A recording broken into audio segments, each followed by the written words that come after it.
One of my earliest childhood memories, uh, good old days of being a kid and fresh in the world of gaming. So we talking about 1989, 1990, when I got my Nintendo. I mean, we got the Nintendo in, I think, 88, 89. And of course, I spent my days playing as Mario Brothers. But I don't remember when I got it. And that's the sad thing. But it was around that time. I got 1990, 1991, 1992. I remember when I got Ninja Gaiden on Nintendo. And it was spectacular because I'm a kid. Ninjas, ninja stars. Uh, you obsessed with them. You obsessed with it. There's no really thinking about it. Boom, ninja.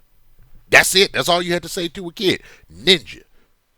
I'm game. Like you give a kid, hey, I got this game you want to play. Oh, what's it about? Ninjas. Really? Like it's instant. You know what I mean? Ninja Gaiden comes out, and I'm just like, okay, because before I don't remember what's what, but I remember I didn't get Ninja Gaiden when it first came out. Like the second it came out, it didn't really have a name for me.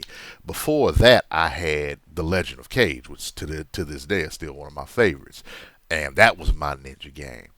So Legend of Cage just starts and you start playing. Like you're dropped into the level and then you go from there. So I get Ninja Gaiden and I'm like, okay, a little bit more color to it and whatnot. And the first thing I noticed about Ninja Gaiden compared to the Legend of Cage is that it has an opening.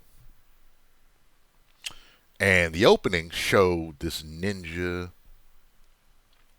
on one side and showed another ninja on the other side in an open field, full moon shining in the background.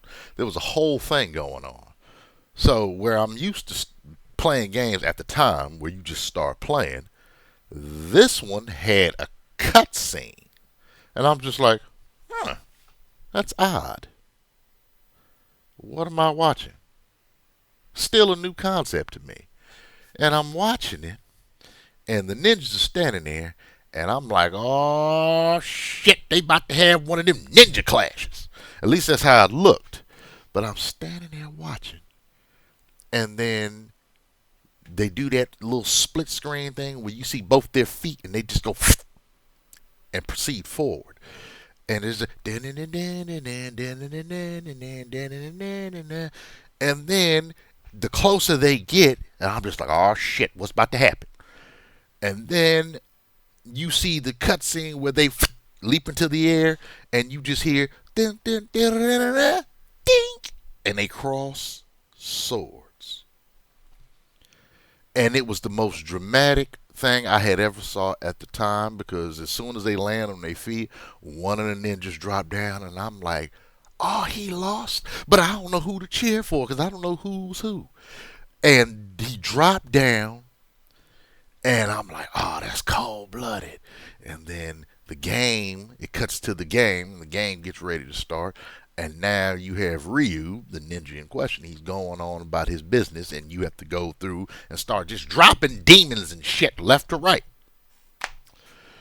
Probably one of the most defining things that I remember seeing at an early age. God bless him for putting that in the game because before that one, I don't remember cutscenes like that. Like you get what I'm saying? Like on Nintendo, I don't remember cutscenes like that. Going back, that was probably my introduction. I mean, games still had a long way to go back then at the time, but I don't remember cutscenes that like really sold the story before Ninja Gaiden. Now, I'm not saying Ninja Gaiden was the first one, but in my house on my Nintendo, Ninja Gaiden was the first one that had a cutscene and showed some shit go down. And now we've piqued your interest. Go ahead and start playing the game. Like it wasn't a thing in my house before then.